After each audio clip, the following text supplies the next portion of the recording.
എൻ്റെ ജീവിതത്തിൽ ഞാൻ ഇന്ന് വരെ ഇത്രയധികം ടെൻഷൻ അടിച്ച ഒരു ദിവസം കാണില്ല. അതായിരുന്നു ഇന്നത്തെ ദിവസം. എന്താന്നല്ലേ?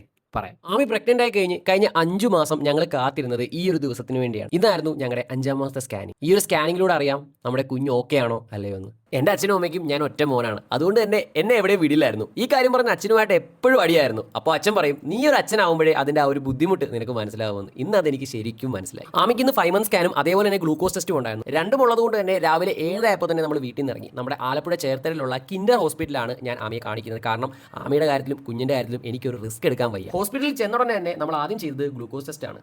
ഒരു ഗ്ലാസ്സിൽ നിറയെ ഗ്ലൂക്കോസ് കലക്കി ആമിക്ക് കൊടുത്തു. ഈ ഒരു ടെസ്റ്റ് ചെയ്യുന്ന സമയത്ത് ആഹാരം ഒന്നും കഴിക്കാൻ പാടില്ല, വെറും വെയിറ്റിൽ വേണം വരാൻ. ഇനി 2 മണിക്കൂർ കഴിഞ്ഞ് ആമിക്ക് എന്തെങ്കിലും കഴിക്കാൻ പറ്റൂ. ആ ഒരു സമയം കൊണ്ട് നമ്മൾ നേരെ പോയത് സ്കാനിംഗ് റൂമിലേക്കാണ്. അവിടെ ചെന്ന് നമ്മുടെ കുഞ്ഞിനെ സ്കാൻ ചെയ്തപ്പോഴാണ് അറിയുന്നത് കുഞ്ഞ് ചുരുണ്ട് കൂടിയാണ് കിടക്കുന്നത്. അത് കേട്ടപ്പോൾ തന്നെ എൻ്റെ നെഞ്ചത്തെന്തോ കല്ല് വെച്ചതുപോലെ. പിന്നെയാണ് പറയുന്നത് ആഹാരം കഴിക്കാഞ്ഞുകൊണ്ടാണ് കുഞ്ഞ് ഇങ്ങനെ കിടക്കുന്നതെന്ന്. അത് കേട്ടപ്പോഴാണ് ആശ്വാസം വന്നത്. ഗ്ലൂക്കോസ് ടെസ്റ്റ് ചെയ്തിട്ട് 2 മണിക്കൂറായി. ആമിക്ക് വയറ് നിറയെ ആഹാരം മേടിച്ചു കൊടുത്തു. അതിനുശേഷം നേരെ സ്കാനിംഗ് റൂമിൽ കൊണ്ടുപോയി സ്കാൻ ചെയ്തു. ആമി തിരിച്ചാ റൂമിൽ നിന്ന് ഇറങ്ങി വരുന്നവരെ ഞാൻ വിളിക്കാത്ത ദൈവങ്ങളില്ല. ചിരിച്ച മുഖത്തോടു കൂടി ആമി ഇറങ്ങി വന്നപ്പോഴാണ് എനിക്കും ആശ്വാസമായത്. നമ്മുടെ കുഞ്ഞ് ഓക്കെയാണ്, ഒരു കുഴപ്പമില്ല. ജീവിതത്തിൽ ഒരുപാട് ടെൻഷൻ അനുഭവിച്ചും അതിലുപരി ഒരുപാട് സന്തോഷീയമായിട്ടുള്ളൊരു ദിവസമാണ് ഇന്ന് എനിക്ക് ദൈവം സമ്മാനിച്ചത്. അപ്പോൾ അടുത്തൊരു വീഡിയോ ആയിട്ട് കാണാം കേട്ടോ. ബൈ.